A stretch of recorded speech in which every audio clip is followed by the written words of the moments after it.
Hello everyone! Today I'm going to show you a quick and easy tutorial on how to move your characters in Clip Studio Paint Pro.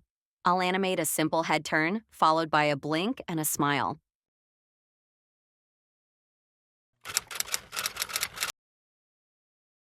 Before we start animating, we need to set up the animation canvas.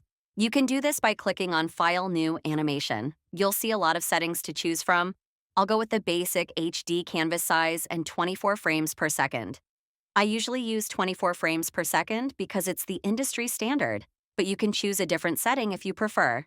In this case, it won't make a huge difference. Since I'm using Clip Studio Paint Pro, I'm limited to animating 24 frames per project. But that's more than enough for a basic character animation. After setting everything up, I click OK. At this point, you still won't see the animation timeline, which we'll definitely need. You can open it by clicking on Window Greater Than Timeline. Mine is located at the bottom of my workspace, but you can move it around however you like. Let's see how animation works in Clip Studio Paint. It automatically creates your first animation folder, where you'll later see your frames. At the top of the timeline, you'll find options like New Animation Folder, New Animation Cell, and Onion Skin. This New Animation Folder allows you to add another animation track. For example, you might want to draw the face and eyes on separate layers at the same time. In my case, I'll use this for coloring. New Animation Cell is how we create new frames. This is how our drawings come to life. If you want to copy and paste an existing frame, keep in mind that simply duplicating it won't work. If you just duplicate a frame, any changes you make to one will affect all of them. Instead, go to the Layer window, duplicate the frame there, then right-click in the timeline and add the specific duplicated version. This way, you can edit the copied frame independently. I'll be using an older rough animation, so I'll focus on cleanup and coloring. But you can start your rough animation on a new animation folder and follow the same steps later. I redraw every frame on a vector layer. This makes it easier to correct or move the lines. I copy and clean up each frame by adding new cells and using Onion Skin. Timing isn't important at this stage. I can adjust it later by dragging the frames left or right on the timeline.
After the line art is done, I create a new animation folder and place it under the line art folder. This allows me to add color behind the lines, not on top of them. I fill in the flat colors and make sure to create matching cells for each frame, just like I did for the line art.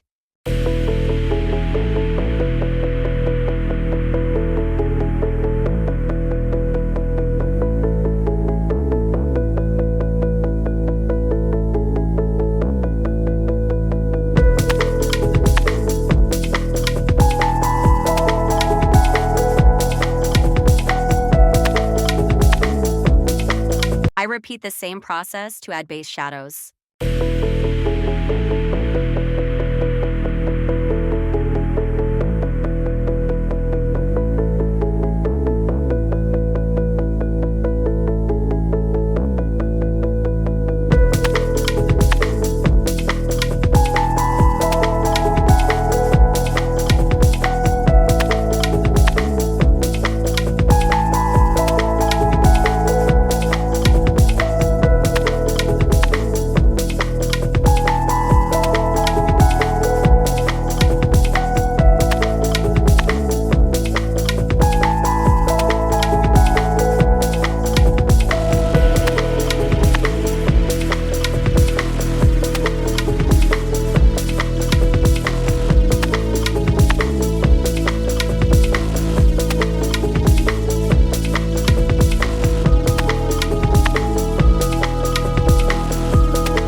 At the end, I add a background I already created.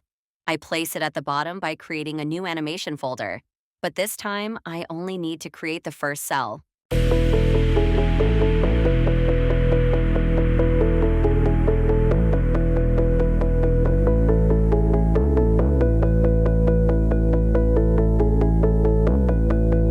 And that's the final project. I hope you enjoyed this tutorial. See you next time.